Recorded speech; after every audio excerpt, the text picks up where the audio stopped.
Que pensent les joueurs des vidéos de Real Madrid TV? Officiel. Manchester United va envoyer 150 millions d'euros pour s'offrir cette star du Real Madrid. Manchester City, Haaland répond au Real Madrid, je devrais me précipiter. Avant de commencer, si c'est la première fois que tu passes ici, je t'invite donc à t'abonner, c'est gratuit, ça prend 2 secondes et ça fait plaisir. Merci beaucoup à toi. Pour la première fois, le vestiaire du Real Madrid s'est exprimé autour des vidéos polémiques qui concernent les arbitres de Liga. La stratégie du Real Madrid est claire, mais plus encore au niveau politique.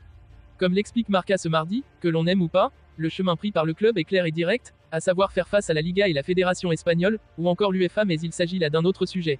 Le Real Madrid est en bataille ouverte contre le système arbitral actuel avec Medina Cantalejo et Clo Gomez en première ligne. Grâce aux vidéos réalisées par Real Madrid TV sur les arbitres, le sujet est au moins médiatisé et dans les bouches de tout le monde. Toutes les actions sont décryptées, toutes les actions sont discutées et de nombreuses sont sujets à polémique. Personne n'y reste indifférent, pas même les adversaires. Séville a été le premier, et sans doute pas le dernier à se plaindre de la vidéo publiée avant sa rencontre contre les Merengues. Le club sévillan a en effet dénoncé auprès du comité de compétition la dernière vidéo de RMTV les concernant. Les journées passent et les vidéos s'enchaînent, mais pas à tous les matchs, pour rappeler ce que le club considère comme des erreurs passées de l'homme qui va arbitrer son prochain match. Les arbitres ne sont évidemment pas à l'aise avec ça et les joueurs du Real Madrid non plus. Comme l'écrit Marca en citant également la Copé, le vestiaire madrilène, et ça inclut aussi Carlo Ancelotti même si ce dernier s'en cache en salle de presse, n'apprécie pas tellement ce procédé. Ils estiment en effet que ça génère trop de tension et que tout ça se reflète sur le terrain. Une sorte de « trêve » avec ces vidéos a même été suggérée par le vestiaire, sauf que la stratégie du club passe au-dessus de tout. Il faut donc s'attendre à ce que les vidéos continuent. Les Red Devils seraient prêts à faire une offre XXL au Real Madrid pour recruter Rodrigo l'été prochain. Mbappé, Bellingham, Vinicius, Endrick, Rodrigo, le moins que l'on puisse dire c'est que le front offensif du Real Madrid sera dense la saison prochaine. Une situation qui ne semble pas préoccuper Florentino Pérez qui veut conserver toutes ses stars malgré l'arrivée de Kylian Mbappé et d'Endrick.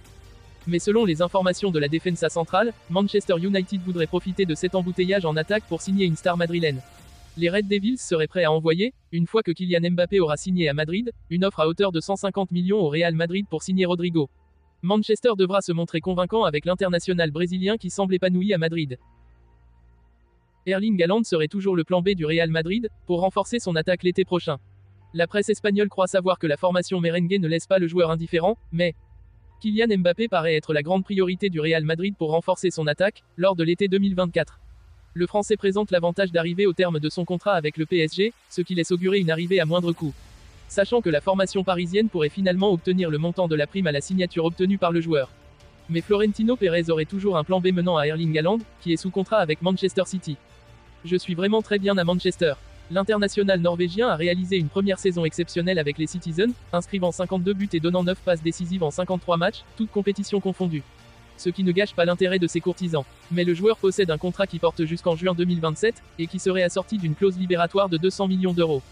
Selon Defensa Central, l'attaquant a concrètement réagi auprès des agents intermédiaires concernant le prétendu intérêt du Real Madrid. Je devrais me précipiter pour partir si je devais croire ce que Jude m'a dit lors du gala du Ballon d'Or, mais je suis vraiment très bien à Manchester, aurait-il déclaré.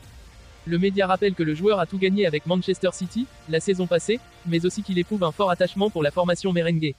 Le Norvégien serait en outre un grand admirateur de Cristiano Ronaldo, qui a défendu le maillot madrilène entre 2009 et 2018, pour 450 buts et 131 passes décisives en 438 matchs. Pour rappel, le Real Madrid n'a pas remplacé Karim Benzema, l'intersaison passée.